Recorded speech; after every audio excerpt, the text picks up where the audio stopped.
Kamran academy classes में आप सबका स्वागत है, इस्तकबाल है, वेलकम है।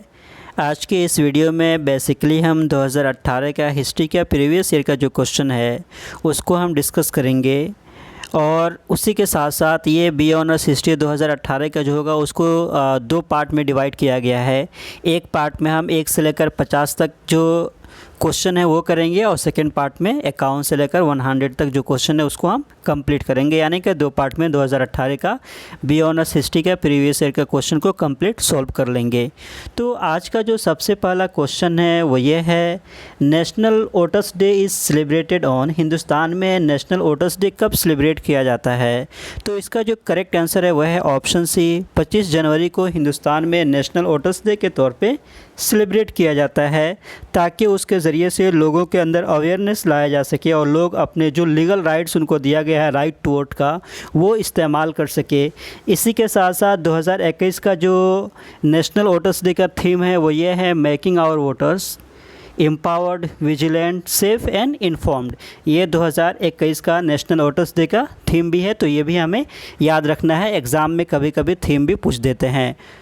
आज का जो सेकेंड क्वेश्चन है वो ये है, Mahavir Jain was born at. Mahavir Jain की पैदाइश कहाँ पे हुई थी? तो अगर महावीर जैन के बारे में हम बात करते हैं तो जिस तरीके से गौतम बुद्ध बहुत ज़्यादा इंपॉर्टेंट है एग्ज़ाम पॉइंट ऑफ व्यू से, वैसे ही महावीर जैन भी बहुत ज़्यादा इंपॉर्टेंट है। तो अगर उनके पैदाइश के बारे में हम बात करते हैं तो उनके पैदाइश जो हुई थी वो ऑप्शन ए वैशाली में उनके पैदाइश हुई थी और इसी के साथ साथ उनका जो डेथ हुआ, वो जो इंतकाल किए वो पावापुरी में किए। तो ये दो जगह जो है उनके लाइफ से रिलेटेड ज़्यादा इम्पोर्टेंट है, वैशाली जहाँ पे उनकी पैदाइश हुई और पावापुरी जहाँ पे वो इंतकाल किए। क्वेश्चन नंबर थर्ड जो है, parsec is the unit of. Parsec जो है वो किस चीज़ का यूनिट है? डिस्टेंस, मैग्नेटिक लाइन, टाइम या इंटेंसिटी ऑफ लाइट। तो इसका जो करेक्ट आंसर है वह है ऑप्शन ए, पार्सेक के ज़रिए से डिस्टेंस को मेज़र किया जाता है और ये उसी का यूनिट है। क्वेश्चन नंबर 4, आदि ग्रंथ वॉज कंपाइल्ड बाई। आदि ग्रंथ को किसने कंपाइल्ड किया? तो अगर हम आदि ग्रंथ के बारे में बात करते हैं तो जो सिख गुरु के 5वें नंबर पे गुरु थे जिनको हम गुरु अर्जुन देव के नाम से जानते हैं, उन्होंने बेसिकली अगर हम बात करते हैं आदि ग्रंथ को कंपाइल्ड किया था। तो इसका जो करेक्ट आंसर है वह है ऑप्शन बी, आदि ग्रंथ को गुरु अर्जुन देव ने कंपाइल किया था और इसी के साथ साथ उन्होंने ही गोल्डन टेम्पल को भी बनाया था। तो ये दो चीज़ें उनके लाइफ से रिलेटेड ज़्यादा इम्पोर्टेंट है, एक आदि ग्रंथ को उन्होंने कंपाइल किया और सेकंड जो है उन्होंने गोल्डन टेम्पल को भी बनाया। क्वेश्चन नंबर 5 जो है वो है, HIV is related to. HIV का संबंध किस चीज़ से है?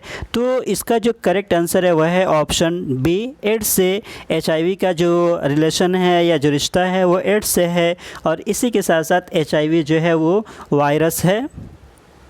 Question number 6, excessive fatness is called. बहुत ज़्यादा मोटापन को हम किस नाम से जानते हैं, उसको क्या बोलते हैं?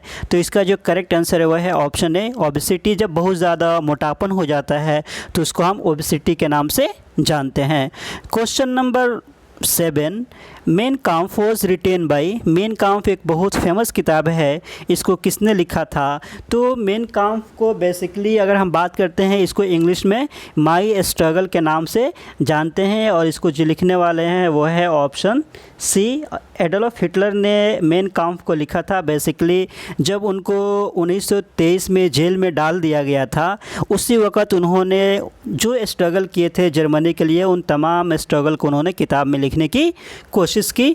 तो Mein Kampf is the autobiography of Adolf Hitler. Question number 8, computer literacy day is observe on. International level पे कंप्यूटर लिटरेसी डे किस दिन को ऑब्ज़र्व किया जाता है? तो इसका जो करेक्ट आंसर है वह है ऑप्शन बी, 2 दिसंबर को वर्ल्ड लेवल पे इंटरनेशनल कंप्यूटर डे को लिटरेसी डे के तौर पे सेलिब्रेट किया जाता है ताकि अगर आज के दौर में देखेंगे तो कंप्यूटर का योगदान बहुत ज़्यादा है। तो कंप्यूटर के ज़रिए से शिक्षित करने के लिए इस डे को सेलिब्रेट किया जाता है ताकि लोगों के अंदर अवेयरनेस और बेदारी लाया जा सके। Question number 9, first Indian political party who created its website on internet is. Hindustan की वो कौन सी पॉलिटिकल पार्टी है जिसने इंटरनेट पर सबसे पहले वेबसाइट को बनाया? तो इसका जो करेक्ट आंसर है वह है option C, INC। Indian National Congress ने सबसे पहले इंटरनेट पे अपने वेबसाइट को डेवलप किया, जिसको हम www.inc.in के नाम से जानते हैं। Question number 10, which city is called silicon valley of India? Hindustan का वो कौन सा शहर है जिसको सिलिकॉन वैली ऑफ इंडिया के नाम से जाना जाता है? तो इसका जो करेक्ट आंसर है वह है ऑप्शन डी, बेंगलुरु को सिलिकॉन वैली ऑफ इंडिया के नाम से जाना जाता है। या इसी के साथ साथ उसको अगर हम बात करते हैं बेंगलुरु को, तो बेंगलुरु को IT कैपिटल ऑफ इंडिया के नाम से भी जाना जाता है। क्वेश्चन नंबर 11, अल अक्सा मस्जिद इज़ सिचुएटेड इन? अल अक्सा मस्जिद कहाँ पे है? तो इसका जो करेक्ट आंसर है वह है ऑप्शन डी, अक्सा मस्जिद जो है वो जेरूसलम में है, जो अभी रिसेंटली बहुत ज़्यादा न्यूज़ में भी है। Tripoli is the capital of? Tripoli जो है वह कहाँ के राजधानी है, कैपिटल है? तो इसका जो करेक्ट आंसर है वह है ऑप्शन बी, लीबिया का जो कैपिटल है वो त्रिपोली है। तो और इसी के साथ साथ लीबिया में पहले जो है मुअम्मर गद्दाफ़ी बहुत ज़्यादा पावरफुल तानाशाह थे, लेकिन फिर जो है बेसिकली अगर हम बात करेंगे तो अरब स्प्रिंग के बाद से वहाँ से उनको भी दस्तबरदार होना पड़ा और वो इंतकाल कर गए उसी अरब स्प्रिंग के वक्त में। Question number 13, the largest continent is? सबसे लार्जेस्ट कंटिनेंट जो है वो कौन सा है? तो इसका जो करेक्ट आंसर है वह है ऑप्शन ए, सबसे लार्जेस्ट कंटिनेंट के बारे में अगर हम बात करते हैं तो वो एशिया है। और सबसे अगर स्मॉलेस्ट के बारे में कभी कभी पूछ देता है तो वो ऑस्ट्रेलिया है। Question number 14, white revolution is associated with? White revolution का एसोसिएशन किस प्रोडक्शन के साथ है? किस प्रोडक्शन को बढ़ाने के लिए वाइट रिवॉल्यूशन को लाया गया था? तो इसका जो करेक्ट आंसर है वह है ऑप्शन बी, मिल्क के प्रोडक्शन को बढ़ाने के लिए वाइट रिवॉल्यूशन को लाया गया था। इसी के साथ साथ और अगर हम बात करते हैं तो ब्लू रिवॉल्यूशन जो है वो फिश से एसोसिएट किया जाता है, इसी के साथ साथ पिंक रेवोल्यूशन का ओनियन प्याज के साथ लिंक किया जाता है, एंड सिल्वर फाइबर को कॉटन के साथ एसोसिएट किया जाता है। Question number 15, Indian state which has the largest area of forest? Hindustan का वह कौन सा स्टेट है जहाँ पे सबसे ज़्यादा फॉरेस्ट के क्षेत्र पाए जाते हैं, इलाके पाए जाते हैं? तो अगर इसके बारे में हम बात करते हैं तो इसका जो करेक्ट आंसर है वह है ऑप्शन बी, मध्य प्रदेश वो जगह है जहाँ पे सबसे ज़्यादा, हिंदुस्तान में वो स्टेट है जहाँ पे सबसे ज़्यादा फॉरेस्ट एरिया पाया जाता है। तो इसका करेक्ट आंसर जो है वह है option B, Madhya Pradesh, MP। Question number 16, Onam festival is celebrated in? Onam festival को कहाँ पे सेलिब्रेट किया जाता है? तो इसका जो करेक्ट आंसर है वह है ऑप्शन सी, केरला में ओनम फेस्टिवल को सेलिब्रेट किया जाता है। और इसी के साथ साथ ओनम के साथ साथ पोंगल को जो सेलिब्रेट किया जाता है वो तमिलनाडु में सेलिब्रेट किया जाता है। Question number 17, world's largest temple is? World का सबसे लार्जेस्ट टेम्पल, मंदिर जो है वो कहाँ पे सिचुएटेड है, कहाँ पे स्थित है? तो इसका जो करेक्ट आंसर है वह है ऑप्शन ए, अंगोर वाट। अंगोर वाट जो टेम्पल है वर्ल्ड का सबसे बड़ा है और ये हिंदुस्तान में नहीं है बल्कि कंबोडिया में है। तो इसका जो करेक्ट आंसर है क्वेश्चन नंबर 17 का वह है option A. Question number 18, Ramnath Goenka award is conferred in which field? Ramnath Goenka award किस फील्ड में दिया जाता है? तो इसका जो करेक्ट आंसर है वह है ऑप्शन बी, जर्नलिज्म के फील्ड में। रामनाथ गोयनका का भी एसोसिएशन कहीं ना कहीं जर्नलिज्म से था और इंडियन एक्सप्रेस का फाउंडर माने जाते हैं वो, और इसी वजह से जो रामनाथ गोयनका अवार्ड का जो ये है उनको वो जर्नलिज्म के फील्ड में दिया जाता है। Question number 19, permanent settlement was introduce in Bengal in? Permanent settlement को बंगाल में कब इंट्रोड्यूस किया गया? तो इसका जो करेक्ट आंसर है वह है ऑप्शन बी, 1793 में बेसिकली परमानेंट सेटलमेंट को बंगाल में इंट्रोड्यूस किया गया। और इसी के साथ साथ और अगर हम बात करते हैं कि बेसिकली लैंड जो सिस्टम थे, लैंड टैक्स का जो सिस्टम थे वो 3 तरह के थे, जिसको ब्रिटिश ईस्ट इंडिया कंपनी ने हिंदुस्तानियों के ऊपर इम्पोज कर दिया था। उसमें से एक था परमानेंट सेटलमेंट सिस्टम जो 1793 में इम्पोज़ किया गया था। और बेसिकली उस वक्त के जो रूलर के बारे में अगर हम बात करते हैं या जो गवर्नर जनरल थे उस वक्त के, वो लॉर्ड कॉर्नवालिस थे। और जिनके इशारे पे या जिनका सजेशन की वजह से वो किया गया था वो जॉन शोर ने किया था। और जॉन शोर के बाद से लॉर्ड कॉर्नवालिस ने उसको इम्प्लीमेंट किया। सेकंड जो है वो है हमारा रैयतवारी सिस्टम। रैयतवारी सिस्टम के बारे में अगर हम बात करते हैं तो थॉमस मुनरो ने 1820 में रैयतवारी सिस्टम को इंट्रोड्यूस किया। और उनको जो एडवाइस देने वाले थे बेसिकली वो थे एलिफिंस्टन। इसी के साथ साथ लास्ट जो था वो था महलवारी सिस्टम। और महलवारी सिस्टम को विलियम बेंटिक ने 1833 में इम्प्लीमेंट किया। और बेसिकली आइडियाज़ जो दिमाग थे महलवारी सिस्टम के पीछे वो थे हॉल्ट मैकेंजी का। तो जॉन शोर का एसोसिएशन जो है वो परमानेंट सेटलमेंट के साथ है। एलिफिंस्टन का जो एसोसिएशन है वो अगर हम बात करते हैं तो वो रैयतवारी सिस्टम के साथ है। और हॉल्ट मैकेंजी का जो एसोसिएशन है वो महलवारी सिस्टम के साथ है। तो एक जो 1793, सेकेंड जो है वो 1820 और थर्ड जो है वो 1833 में हिंदुस्तान में इंट्रोड्यूस किया गया। Question number 20, Wajid Ali Shah was the Nawab of. Wajid Ali Shah कहाँ के नवाब थे? तो इसका जो करेक्ट आंसर है वह है option A, Awadh. Question number 21, where did Gandhi ji use satyagraha for the first time. Gandhi ji ने सत्याग्रह को सबसे पहले कहाँ यूज़ किया था? तो इसका जो करेक्ट आंसर है वह है ऑप्शन सी, साउथ अफ्रीका। जब 1893 में गांधी जी साउथ अफ्रीका गए तो वहाँ पे देखा कि हालात बहुत ज़्यादा अच्छे नहीं थे, तो उन्होंने हिंदुस्तानियों के लिए वहाँ पे भी सत्याग्रह करना शुरू कर दिया। और जब हिंदुस्तान में 1915 में जब हिंदुस्तान में आते हैं तो हिंदुस्तान में सबसे पहला उनका जो सत्याग्रह होता है वो 1917 में चंपारण सत्याग्रह के नाम से वो शुरू करते हैं। Question number 22, Indian agriculture research institute is in. Hindustan में इंडियन एग्रीकल्चर रिसर्च इंस्टीट्यूट जो है वह कहाँ पे है? तो इसका जो करेक्ट आंसर है वह है ऑप्शन ए। उसका जो बेसिकली वाक़ई जो है वो न्यू दिल्ली में है। Question number 23, Harisena was the court poet of. Harisena का एसोसिएशन किस बादशाह के कोर्ट से था? तो इसका जो करेक्ट आंसर है वह है ऑप्शन ए, समुद्रगुप्ता के कोर्ट के वो कवि थे और उन्होंने इलाहाबाद प्रशस्ति को भी लिखा था। Question number 24, which of the following countries has the largest forest area. World के वो कौन सी कंट्री है जहाँ पे सबसे ज़्यादा जंगल पाए जाते हैं? तो इसका जो करेक्ट आंसर है वह है ऑप्शन सी, रशियन फेडरेशन वो कंट्री है जहाँ पे सबसे ज़्यादा वर्ल्ड के फॉरेस्ट पाए जाते हैं। और इसी के साथ साथ अगर हिंदुस्तान के बारे में बात करते हैं तो फॉरेस्ट के मामले में हिंदुस्तान 10वें पायदान पे कायम है। Question number 25, Padmavat was written by. Padmavat को किसने लिखा? तो इसका जो करेक्ट आंसर है वह है ऑप्शन ए, मलिक मोहम्मद जायसी ने पद्मावत को लिखा था। और बेसिकली अगर हम पद्मावत के बारे में बात करते हैं तो पद्मावत को बहुत बाद में लिखा गया था और उसी के बेसिस पे जो है मूवी बनाई गई है पद्मावत। और ये मलिक मोहम्मद जायसी ने लिखा था।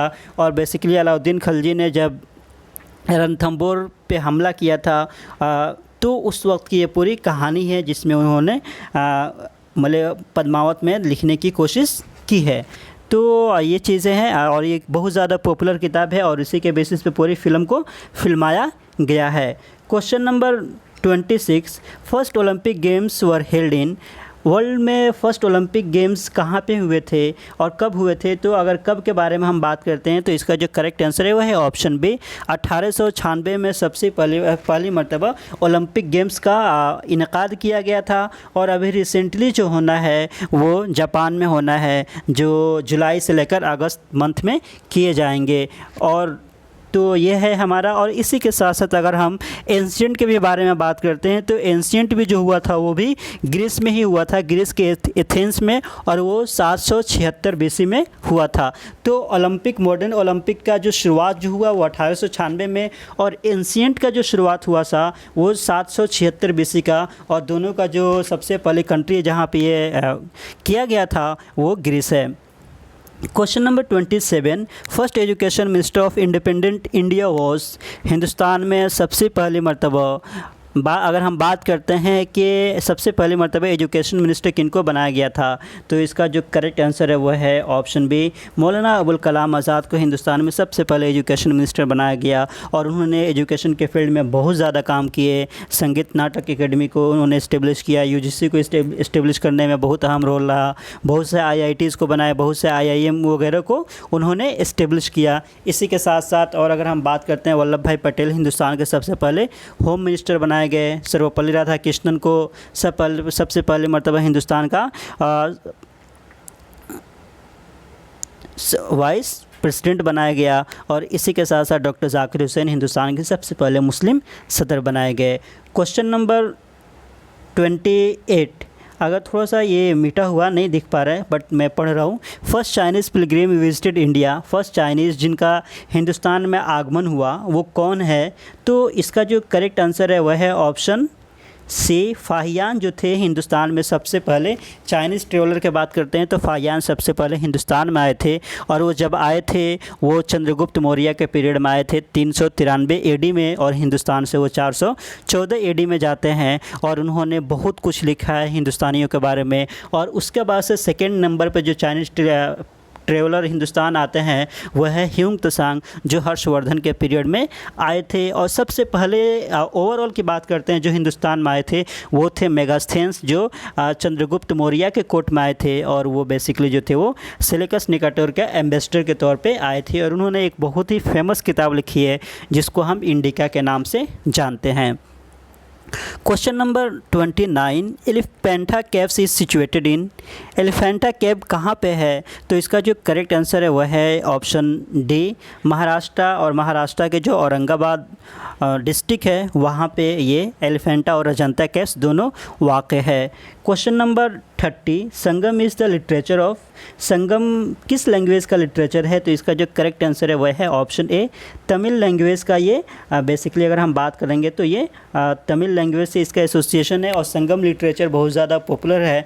और ख़ास तौर से चोला चेरा पांड्या ने बहुत ज़्यादा ख़ास तौर से ध्यान दिया उस लैंग्वेजेस को डेवलप करने का। और ये एंशिएंट पीरियड से ही वो तमिल लैंग्वेज को डेवलप करने की बातें चली आ रही है। बहुत सारे शायर होते थे जो एक साथ बैठकर तमिल लैंग्वेज के ऊपर डिस्कस करते थे, और उन्हीं लोगों का वो ग्रुप को संगम के नाम से जाना जाता था।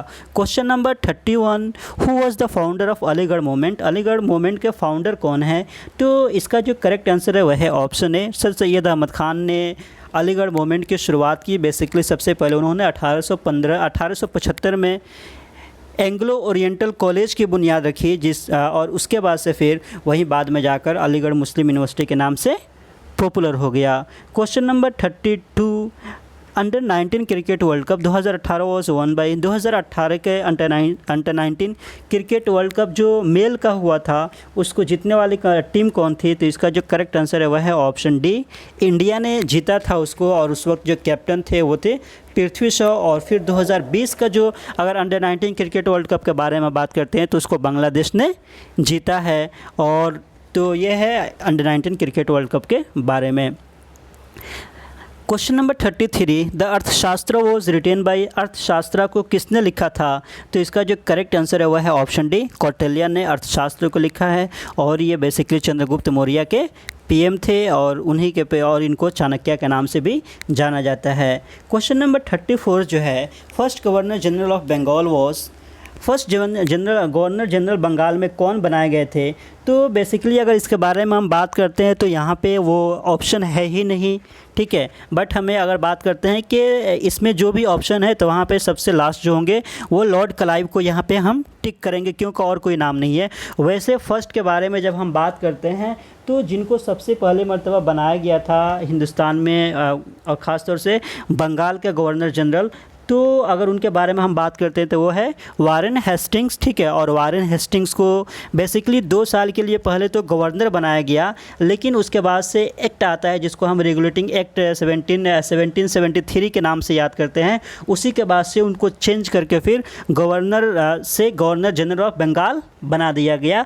और फिर हिंदुस्तान के कंटेक्स्ट में अगर हम बात करते हैं तो हिंदुस्तान के कंटेक्स्ट में सबसे पहले मर्तबा 1833 में लॉर्ड विलियम बेनेडिक्ट को हिंदुस्तान का first governor general of India बनाया जाता है। और बंगाल के कंटेक्स्ट में अगर हम बात करते हैं तो वारेन हेस्टिंग्स को 1774 में सबसे पहले मरतबा बंगाल का गवर्नर जनरल बनाया गया। तो यहाँ पे अगर ऑप्शन नहीं है तो इसका मतलब वो होगा कि उससे पहले लॉर्ड क्लाइव थे, तो वो टिक कर देंगे, बट ये क्वेश्चन जो है वो सही नहीं है। Question number 35, the universal law of gravitation was postulated by, basically law of gravitation को किसने इंट्रोड्यूस किया, किसने लाया?